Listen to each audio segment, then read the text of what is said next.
Hello, everybody. Lovely to see you all today, wherever you are in the world. We've had a lot of shows recently about women climbing mountains. The mountains that they've been climbing have been metaphorical. We had Judy Battalion's brilliant new book, The Light of Days, about Jewish women in Europe physically resisting, fighting against the Nazis. We had Rosa Brooks, another wonderful book about a woman who joined the police in Washington, D.C. to get a sense of what it's like to be a policewoman in America today. We had Sherry Turkle. I always talk about her new book, The Empathy Diaries, the autobiography of a poor girl from New York who became one of the most famous academic theorists in the world at Harvard and MIT. We had last week Nicole Perlroth, the New York Times journalist, a book about how she made sense of cyber weapons. It made her sick, but she climbed that particular mountain. And last but not least, Fern Chapman, a book last week about how she found her brother who had been estranged all her life. All these women are climbing one kind of mountain or another, rediscovering their brother, finding out about the police, learning about what it's like to make sense of oneself in America. My guest today, though, is quite literally a climber of mountains, but of both literal and metaphorical mountains. She has a wonderful new book out, To the Greatest Heights, Facing Danger, Finding Humility, and Climbing a Mountain of Truth. She's perhaps America or Britain. I think she's Anglo-American. She is amongst, if not the greatest mountaineer, the most adventurous woman of her generation. And I'm honored and thrilled that she's on the show. Vanessa, metaphorical and literal mountains. You're in the business of climbing both, aren't you? Absolutely. So there are real mountains and there's metaphorical mountains. So whichever way you look at it, they apply in this book. The mountains that I think most interested me in your book are your personal mountains. Of course, we'll talk about K2 and the Himalayas and all the other amazing achievements of what you did. You did the Explorers Grand Slam between 2012 and 2013. You climbed these mountains, you went to the North Pole and the South Pole. But it seems to me that the biggest achievement of that and of the book is a kind of, if not a personal salvation, a personal enlightenment. Is that fair, Vanessa? Yeah, I mean, certainly, I think when you start out climbing, it's more of a personal journey. It's one of self-awareness is what you get out of it, and I think as you continue climbing, it becomes more important to look at ways to give back, environmentally. So you move from, say, an adventurer to an explorer. Books are always given away by the inscriptions at the beginning. They always summarize, or they should summarize the book.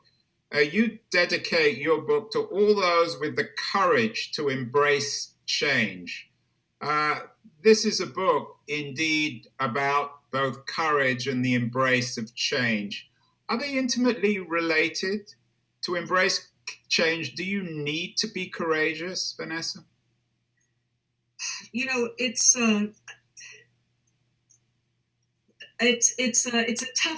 tough word to look at things like bravery and courage, and whether there's something that you have, or whether something comes upon you, a situation comes upon you. I can say that one of the things that I differentiate is whether you know the risks in advance. So what's different about climbing mountains, say, instead of running into a burning building, is I know the risks in advance of what I'm doing. So when somebody says for every 4 that climb K2, 1 dies, that's a statistical fact. If I were just running into a burning building I've never seen before, one might say, I haven't judged those risks, I don't know those risks. And so whether that's a courageous act, an act of bravery, I think there's a difference when you know the risks in advance and you still take them. The old question, of course, the cliched question when talking to a mountaineer is why do you climb mountains? And you quote George Mallory, the early 20th century English mountaineer, whose classic reason for wanting to climb Mount Everest, because it's there. Was Mallory right? I like how you put it. I like how you write. You write, I refuse to dish up the idea that climbing resulted in Jungian self-actualization or any such haggis as that. Why did you choose why have you chosen, Vanessa, to climb so many mountains, avoiding the haggis? So, it's interesting. Every mountain was climbed by the time I was born. So you have to get that out, first of all. If I were to say, why bother climbing because it's already been done, or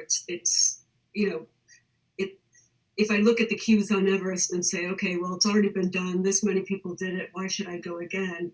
Nobody would bother to do anything. It's just so self-defeatist to look at that angle and say, don't bother.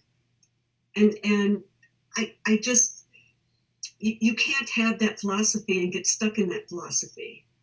You have to think of another reason why climbing becomes important. One is always, can you personally do it? Because you are not the people who came before you. And then you look at the set of circumstances, you're 100 years between that first person and now. And certainly there's so many things that have changed. People who climbed before tell me that they're so glad they don't climb today because of climate change. Who wants to climb with a bunch of rocks torpedoing down? Because rocks used to be solid and frozen to the earth, and they're no longer solid and frozen to the earth. There's a lot less, climate change has made conditions much more hazardous and dangerous. There's a lot less ice and snow on the mountains, so it's a much more mixed climb no matter where you are. And of course, but it's still not easy. And that makes it in some ways even harder. Here we have some images of you in your very protective gear with oxygen. Another wonderful image of you climbing. This stuff is not easy, with or without global warming, right? No. You've got where you are, which has its subjective dangers. It's hard to get to. You've got the weather, which is always against you. One after the other builds like a stacked bar chart. And you've got, above all else, and you write about this in a very eerie way in the book, you have death all around you. You went up K2, and you write, only 377 people have summited K2, and 84 climbers have died there. And you have this, again, very eerie description of being up, almost up K2, and then finding a foot, an ankle, a broken tibia. And you say that the quality of the tissue reminded you of the pickled pig's feet that your mother used to love. So death is both literally and metaphorically, is the subtext of your narrative, isn't it? The fear of death and the impact of death. Yeah, death is, you have to be comfortable with death in that you can't fear it in the way that it holds you back. You have to be comfortable knowing that it's there. If not fatalistic, if your time is your time, but you have to be comfortable in almost a religious sense that you are comfortable with the risks. You're comfortable knowing that you know what you're doing, and in a sort of making peace with the spiritual, the natural, all of those different aspects, and that you know, it's hard to say, but it's like Reinhold Messner used to say there was like a third person who walked with him, but you can't be spooked by anything that has to do with the supernatural, or bodies, or you're going to see them on a mountain. It's as simple as that. But there is a ghost in your book, isn't there? And it's not a ghost of a dead mountaineer. It's the ghost of your brother, which seems to me to have driven the narrative, and also perhaps enabled you to break free, to be so courageous, to risk your own life. The story of your brother, and again, I'm not prying here because you write about it, the story of your brother is the tragedy of your life, isn't it? Yeah, I mean, certainly that sets the stage for a lot of things that topple, like a Jenga. Pieces get pulled out of this little Jenga. One piece out of the other, that eventually this Right. structure crumbles. And it does define my character in a sense, in that as this Jenga puzzle crumbles, I have to maintain a sense of structure in place of a lack of structure, if you will. And here we have, for people watching rather than listening, a photo of you and your brother and your mother with mountains in the background, and then you and your brother in a fun fair. You write, and again in a wonderful way, you say, sorting through some old family photos not long ago, I noticed something I'd never seen before. Almost every picture had mountains of some sort in the background. Here's a shot of me as a baby on a picnic blanket in some forgotten meadow. My handsome father leans in, resting on his elbow, the steep rake of a park behind him. Photos of memories, of course.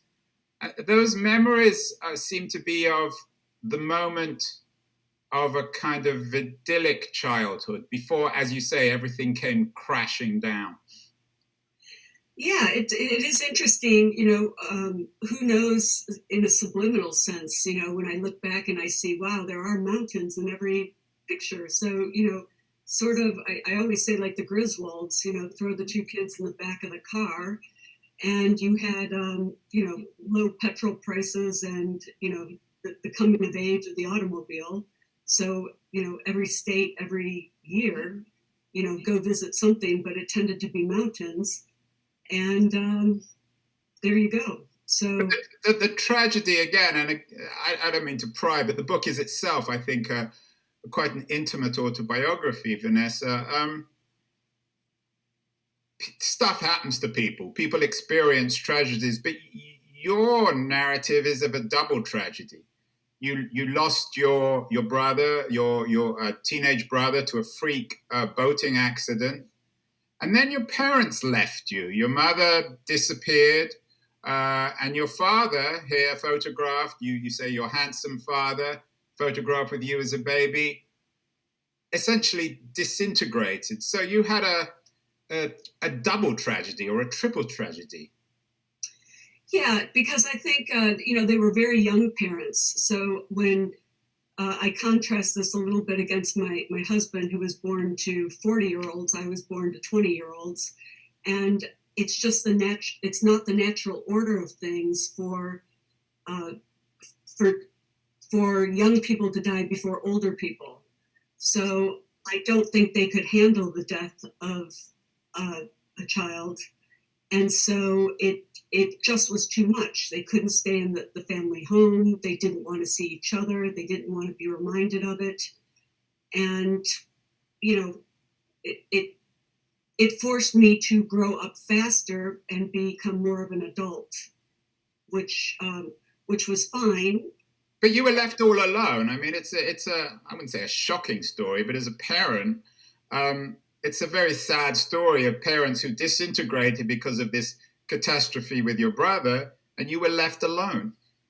Yeah, and it's that's true. That's absolutely true. And there's probably many households that maybe check out but still have a family unit there. That maybe have the similar situations.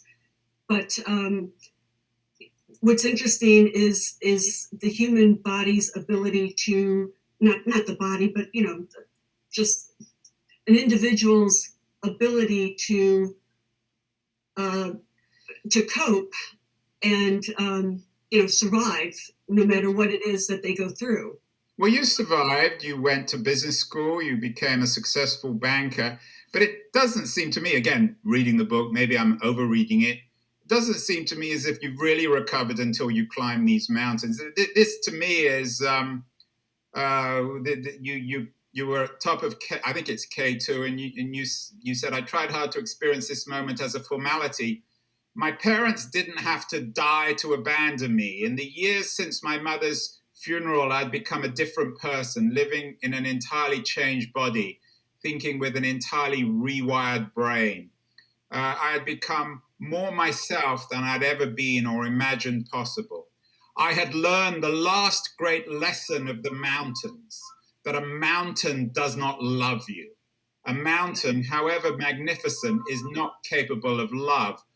What you seem to be suggesting is that you had to climb these mountains, all these different things you did in 2012 and 2013, the North Pole, the South Pole, K2, all these other remarkable achievements to discover love. Is that right? Well, I would say that, in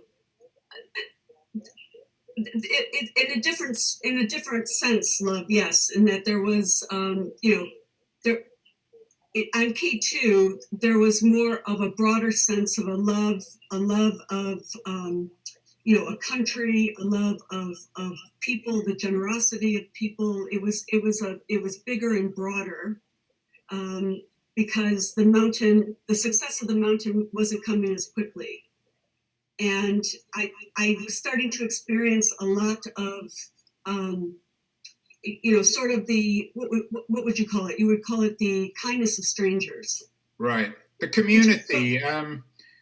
And I have some images here for people just listening. A community here we have a community of local people. Here we have you with a couple of friends in a tent. Here we have you with three friends, I think they're fellow climbers. Yeah. You had to climb these mountains to. I mean, you had your husband. I'm not saying you didn't have friends, but the role of community seems to be central in your narrative. Yeah, so what happens is on any of these expeditions, there's a lot of downtime and there's a lot of things that go wrong. In fact, everything goes wrong, and it's how people come together to have it go right, and to compensate for the things that go wrong. And over time in climbing, I found that it was so interesting that the kindness of strangers was really, really powerful. But nowhere in particular in as much as Pakistan, which was really surprising to me, particularly because, from the Western media perspective, it had such a bad reputation, after 9/11. And I was told not to go. And of course, my experience was 180 degrees different. So I was really taken back by that experience. It's the kindness of strangers, isn't it? Yesterday we had Matt Feeney on the show, who's written a book called Little Platoons, which is a defense of family. But your family, for one reason or other, because of this terrible tragedy, unraveled, and what you discovered in place was this kindness of strangers. Yeah, so, no matter what, my family was always a nuclear family, one that I would choose, and one that I would almost pick and choose and develop my tribe. And my tribe would not be necessarily, a blood relation, but it would be people that I felt, earned trust and respect and, a place at the table. And to be fair, I mean, you never gave up on family. Here we have the image of you and your father again. At the end of the book, your father is ravaged by Parkinson's. He's on the verge of death, but then nonetheless, you take him on his own mountain trip. Metaphorically, at least, you take him fishing. That was his last wish. So it's not as if you gave up on family. The family, in a sense, gave up on you. You mentioned earlier, Vanessa, the environment, and you have some wonderful sections on geology. You're describing K2. You say the topology here is the legacy of a colossal slow motion fender bender that's been going on for more than 50 million years. The Indian plate smashed into and under the Eurasian plate, forcing peaks 5 miles into the air to create the Himalayas. And again, we have some pictures of this from the book. What has your mountaineering experience taught you about our responsibility to nature? Well, we have a big responsibility. There's research that shows that the glaciers in the Himalayas, a third of those glaciers are gone. So if you woke up today, saw a picture and said, "Oh my, those are lovely. What can we do?" We can do nothing to get that third of those glaciers back. They're gone. We can only worry about protecting that second third. So it really is alarming. And why mountaineers matter is because we are the boots on the ground that can go and collect the samples needed to see how fast these glaciers are receding and to test for any contamination. And there is contamination because all events are global events. So if we get an event like Fukushima, that event goes up in the westerlies, travels across, and then down into the glaciers. So we will get lead contamination as much as it goes down into the water and travels across the oceans. So Gaia is one planet. These things happen, and you can prove it by taking glacier samples. I don't want to present the book as being altogether serious. I mean, it is, in some ways, I guess, a rather grim autobiography of a young girl who got left by her family because of this terrible tragedy. But on the other hand, it's a fun book. It's a remarkable story of a banker who became one of the leading mountaineers of the world, taking risks. But it's also fun. I love your description on top of when you get up K2. You're wearing earbuds, and you weren't sure whether you were listening to the Rolling Stones or the Sex Pistols. What is the right song, Vanessa, when you climb mountains, when you get to the top? Is it the Stones? Is it the Sex Pistols? Yeah, that was a great one because either one of them left you quite shy of, whatever you want, or can you get what you want, or try. The thing is music is great on low if there's no avalanche risk, but you have to keep music very low in case there's avalanche risk. So I don't want to encourage that to other people climbing. You have to hear what's going on. But, I think there is always a playlist in somebody's head. Because songs, like so many other things, can be inspirational, and it goes around that never giving up. You don't want to give up, and failure is fine because it's a data point. It gives you information, but you can't fail unless you give up and you say, "I'm out." Is that what you mean when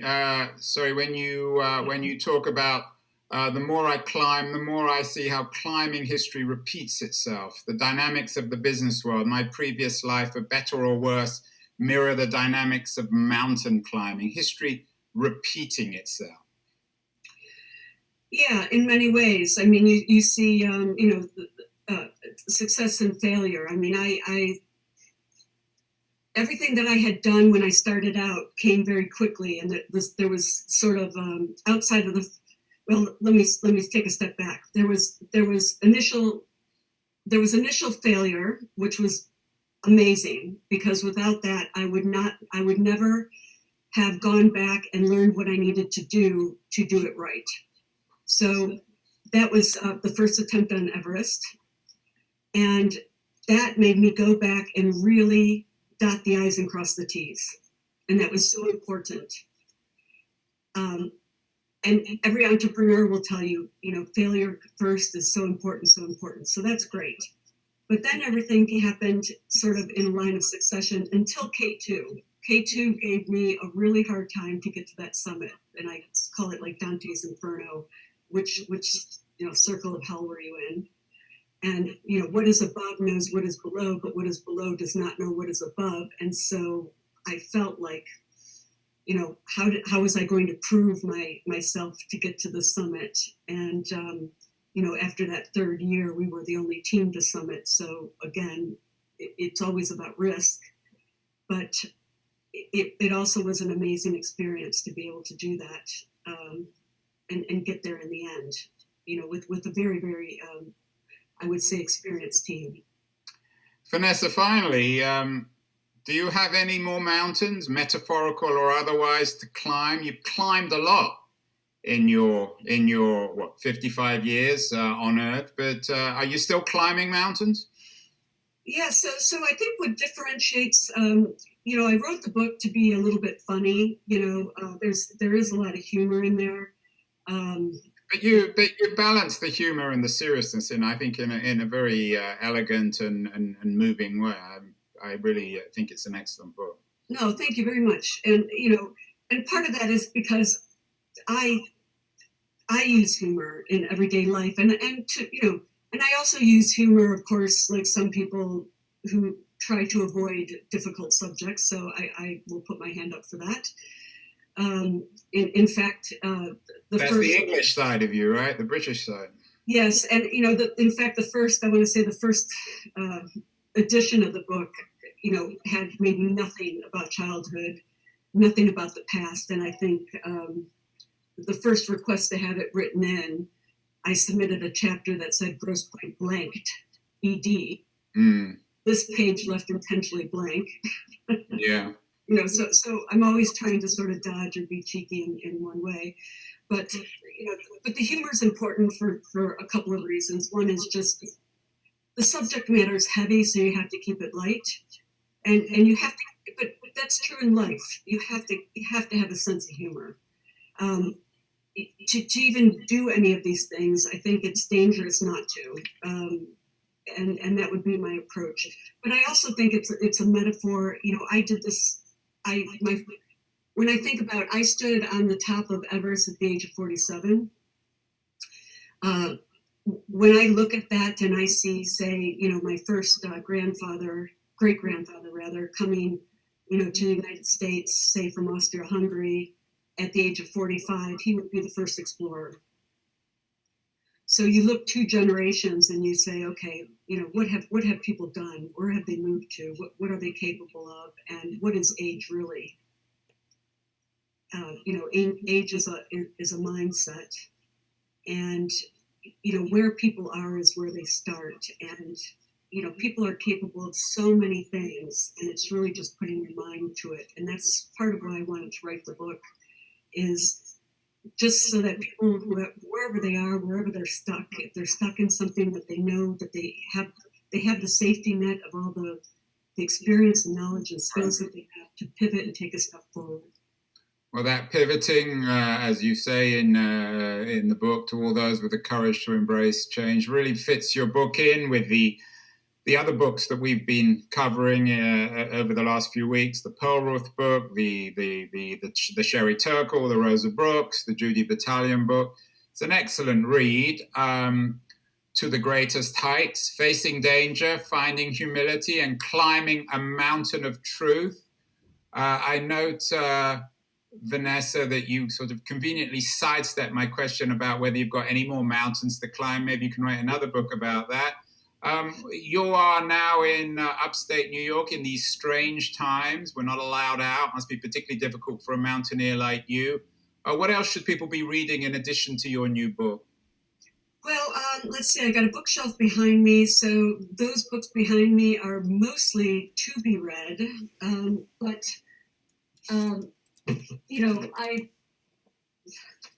grabbed the Age of Surveillance Capitalism. Oh, yes, that's a hard read. And actually, Shoshana was on our show last year talking about that book. That's a different kind of mountain to climb. Yes, excellent. Yes. Well, that'll keep you busy. That'll definitely keep me busy. And I had a friend who just beat cancer. So, Wow, that looks like a good book. you know, this anti-cancer, a new way of life. So, you know, this was apparently very helpful to him. Is she a friend? Oh, she didn't write the book. She read the book. Yeah, he read the book. He had a form of prostate cancer. And I'm a big fan of Suzanne Summers, who does all the hormone treatments and recommendations for women.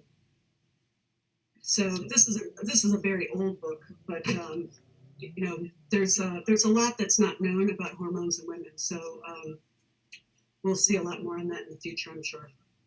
Well, Vanessa O'Brien, you are in person very self-effacing, but your life is really quite remarkable, summarized in this new book, To the Greatest Heights, Facing Danger, Finding Humility, and Climbing a Mountain of Truth. I want to congratulate you for climbing those mountains, whether they are the literal mountains or the mountains of your past, and revealing it in your book. Congratulations. Real honor to have you on the show, Vanessa. And next time you write a book about mountains or climb a mountain, you'll have to come back on and tell us all about it. Thank you so much. Thank you, Andrew.